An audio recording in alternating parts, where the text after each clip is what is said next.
तुला साध आली तुझ्या लेकरांची अलंकापुरी आज भारावली. वसावारीचा घेतला पावलांनी आम्हा वाळवंटी तुझी सावली. गळा भेट घेण्या भीमेच्या निघाली तुझ्या नामघोषात इंद्रायणी.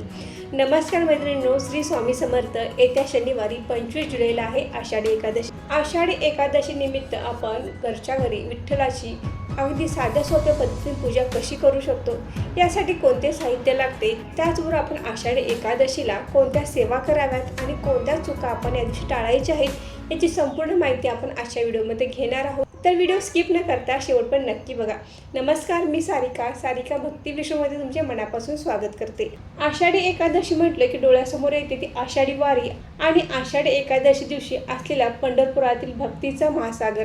आषाढी एकादशी दिवशी विठ्ठलाचे दर्शन घेण्यासाठी लाखो भाविक, लाखो विठ्ठल भक्त वारीतून पंढरपूरमध्ये दाखल होतात आणि तेथे होते विठ्ठलाची महापूजा. पण प्रत्येकालाच पंढरपूरला जाणे शक्य होत नाही, तर आपण घरच्या घरी विठ्ठलाची अगदी सोप्या पद्धतीने पूजा करू शकतो. आपल्या देवघरात असलेली विठ्ठल रुक्मिणीची मूर्ती आहे, त्यावर आपण अभिषेक करून ही पूजा करायची आहे. तर चला मग यासाठी साहित्य काय काय लागते ते पाहू. आपल्या देवघरात असलेली विठ्ठल रुक्मिणीची मूर्ती, त्याचबरोबर आपल्याला अभिषेक घालण्यासाठी पाणी, दूध किंवा पंचामृत, साखर, चंदन, हळद कुंकू, बुक्का, फुले, तुळशीची पाने आणि मंजुळा, नैवेद्यासाठी फळे किंवा उपवासाचे पदार्थ, हे साहित्य आपल्याला विठ्ठलाच्या पूजनासाठी लागणार आहे. विठ्ठलाची मूर्ती किंवा फोटो असेल तर तुम्ही फोटोसुद्धा पूजा करू शकता आणि मूर्तीही नसेल, फोटोही नसेल तर तुम्ही बाळकृष्णाची मूर्ती, प्रभू श्रीरामांची मूर्ती, भगवान बालाजीची मूर्ती, भगवान विष्णूंची मूर्ती, यावर देखील तुम्ही अभिषेक घालू शकता, कारण ही सर्व रूपे एकच आहेत. यापैकी कोणतीही मूर्ती घेऊन तुम्ही आषाढी एकादशीला अभिषेक घालू शकता. विठ्ठलाच्या रूपाचे वर्णन अनेक संतांनी केले आहे. संत ज्ञानेश्वर महाराजांनी आपल्या अभंगातून, रचनातून विठ्ठलाचे सगुण आणि लोभस रूप अतिशय सुंदर व भावपूर्ण शब्दात रेखाटले आहे. त्यांच्या वर्णनातून विठ्ठल हा केवळ एक देव नसून साक्षात आईची माया देणारी माऊली आहे. विठ्ठलाचे सावळे रूप डोळ्यांनी पाहताच मनाला असीम सुख आणि शांतता लाभते. ते म्हणतात, रूप पाहता लोचनी सुख झाले ओ साजनी. या ओवीचा अर्थ आहे, हे सखे, डोळ्यांनी विठ्ठलाचे रूप पाहिले आणि मला परमानंद झाला. असे वर्णन ज्ञानेश्वर महाराजांनी विठ्ठलाच्या रूपाचे केले आहे. आषाढी एकादशीचा उपवास हा महाराष्ट्रामध्ये सर्वजण करतात. अगदी घराघरामध्ये आषाढी एकादशीचे व्रत केले जाते. अगदी लहानांपासून मोठ्यापर्यंत सर्वजण हे आषाढी एकादशीचे व्रत करतात. तर मैत्रिणींनो, या दिवशी लवकर उठायचं आहे, आपले घर अंगण स्वच्छ करायचं आहे आणि आपण देवपूजा करून घ्यायची आहे. नित्यनेमाने आपण जशी देवपूजा करतो त्याप्रमाणे आपण देवपूजा करून घ्यायची आहे. तुमच्या देवघरामध्ये विठ्ठलाची मूर्ती असेल, विठ्ठलाची मूर्ती नसेल तर बाळकृष्णाच्या मूर्तीवर देखील तुम्ही अभिषेक घालू शकता. तर आपण अभिषेक घालायचा आहे. सकाळीच आपण पूजा करायची आहे.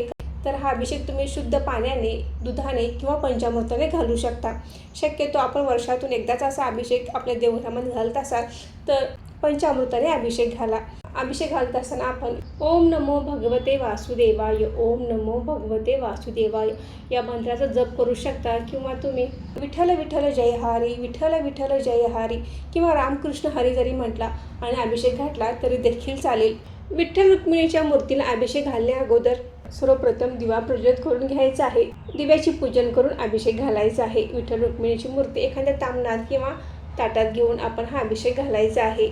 हा अभिषेक घालताना सर्वप्रथम आपण पाण्याने अभिषेक घालायचा आहे, म्हणजे मूर्ती आपण स्वच्छ करायची आहे. त्यानंतर दुधाने किंवा पंचामृताने अभिषेक घालायचा आहे. तर मी येथे दुधाने अभिषेक घातला आहे आणि त्यानंतर हळद आणि चंदन मिश्रित पाण्याने अभिषेक घातला आहे. परत एकदा मूर्ती स्वच्छ पाण्याने धुवून घ्यायची आहे आणि मूर्ती स्वच्छ कापडाने पुसून मूर्तीची विधिवत पूजा करायची आहे. आषाढी एकादशीचा हा दिवस विठ्ठल भक्तांच्या मध्ये, वारकरी संप्रदायामध्ये अतिशय महत्त्वाचा दिवस मानला जातो. वारकऱ्यांसाठी हा दिवस आपल्या माऊलीला भेटण्याचा, माऊलीला डोळे भरून पाहण्याचा एक महत्त्वाचा दिवस मानला जातो. प्रत्येक विठ्ठल भक्त, प्रत्येक वारकरी हा आषाढी एकादशीला पंढरपूरमध्ये दाखल होतो आणि विठ्ठलाचे डोळे भरून दर्शन घेतो. आपल्या देवघरामध्ये विठ्ठल रुक्मिणीची विधिवत पूजा करायची आहे. विठ्ठलाला चंदन, हळद कुंकू आणि बुक्का लावायचा आहे आणि रुक्मिणीला हळद कुंकू आणि बुक्का लावायचा आहे. त्यानंतर विठ्ठल रुक्मिणीला आपण फुले अर्पण करायची आहेत. आपण एक तरी पिवळे फुले आवर्जून अर्पण करायचं आहे. त्याचबरोबर तुळशीपत्र, तुळशीच्या मंजुळा देखील आपण विठ्ठल रुक्मिणीला अर्पण करायचे आहेत. कारण विठ्ठलाला तुळशीपत्र अतिशय प्रिय आहे. कारण तुळशी मातेला भगवान विष्णूंनी पत्नी स्वरूपाचा दर्जा दिला आहे. तिला लक्ष्मीचे रूप मानण्यात येते. एकादशी दिवशी तुळस सोडणे तर ती तुळस आदल्या दिवशी तोडलेली असावी. पूजा झाल्यानंतर आपण नैवेद्य दाखवायचा आहे. तुम्ही साखरेचा, फळांचा किंवा उपवासाच्या पदार्थाचा नैवेद्य दाखवायचा. या दिवशी प्रत्येकाचा उपवास असतोच. आषाढी एकादशी व्रत प्रत्येकाने केले पाहिजे, कारण आषाढी एकादशी व्रत केल्याने वर्षभरातील 24 एकादशी केल्याची पुण्य मिळत असते. त्यामुळे आवर्जून प्रत्येकाने आषाढी एकादशीचा उपवास करावा. आषाढी एकादशी उपवासाला तुम्ही शाबूची खिचडी खाऊ शकता, शाबूची खीर खाऊ शकता, त्याचबरोबर तुम्ही भगर देखील खाऊ शकता, म्हणजे वरई तुम्ही खाऊ शकता. त्याचबरोबर तुम्ही फळेसुद्धा खाऊ शकता. दूध, चहा, कॉफी हे पदार्थ तुम्ही घेऊ शकता. हा उपवास दिवसभर केला जातो. रात्री देखील उपवासाचे पदार्थ खायचे आहेत आणि दुसऱ्या दिवशी सकाळी आपल्याला आषाढी एकादशीचा उपवास सोडायचा आहे. सकाळी आपली पूजा झाल्यानंतर आपण लगेच सेवा करणार असाल तर करू शकता, किंवा दिवसभरामध्ये तुम्ही कधीही काही महत्त्वाच्या सेवा आहेत त्या करायच्या आहेत. दिवसभरामध्ये आपण विठ्ठल विठ्ठल जय हरी, रामकृष्ण हरी किंवा ओम नमो भगवते वासुदेवाय, ओम नमो भगवते वासुदेवाय या मंत्राचा मंत्रजाप करायचा आहे. किंवा तुम्ही फक्त विठ्ठल विठ्ठल जरी म्हटला तरी देखील चालेल. त्याचबरोबर या दिवशी गीतेचा 15वा आणि 18वा अध्याय जरूर वाचायचा आहे. विष्णू सहस्त्रनामावलीचे देखील आपण या दिवशी पठण करायचं आहे. विष्णू सहस्त्रनाम आणि व्यंकटेश्वर स्तोत्राचे देखील या दिवशी तुम्ही पठण करू शकता. त्याचबरोबर संक्षिप्त भागवत ग्रंथाचे देखील या दिवशी वाचन जरूर करावे. पितृदोष निवारण्यासाठी प्रत्येक एकादशीला संक्षिप्त भागवत ग्रंथाचे वाचन जरूर करावे. त्याचबरोबर रामरक्षेचे देखील पठण करायचे आहे. या दिवसापासून चातुर्मासाला प्रारंभ होतो. चातुर्मासातील गौपद्म व्रताला देखील या दिवसापासून प्रारंभ करायचा आहे. तुम्ही संकल्पयुक्त गौपद्म काढा किंवा विना संकल्प देखील तुम्ही गौपद्म व्रत करू शकता.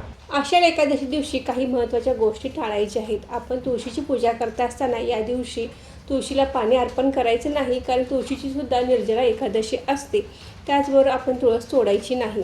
या दिवशी कुणाचा अपमान करू नये, कुणाशी वादविवाद करू नये, कुणाशीही भांडण करू नये, या गोष्टी आपण पाळायच्या आहेत. त्याचबरोबर या दिवशी आवर्जून दानधर्म करायचा आहे. या दिवशी पिवळ्या वस्तूंचे, पिवळ्या पदार्थांचे दान तुम्ही करू शकता. एखाद्या गरजू व्यक्तीलाच आपण हे दान करायचं आहे. दान हे सत्पात्री असावे. आषाढी एकादशी दिवशी हे नियम पाळा आणि या सर्व सेवा करा. तुमच्या आयुष्यामध्ये विठ्ठलाच्या कृपेने सर्व काही चांगलेच घडेल. तर मैत्रिणींनो, आजचा व्हिडिओ इथेच थांबवते. आजची माहिती कशी वाटली कमेंट करून नक्की सांगा. व्हिडिओ आवडल्यास व्हिडिओ लाईक करा, शेअर करा आणि सारिका भक्ती विश्व या यूट्यूब चॅनल सबस्क्राईब करा. तुम्हा सर्वांना आषाढी एकादशीच्या खूप खूप शुभेच्छा. धन्यवाद.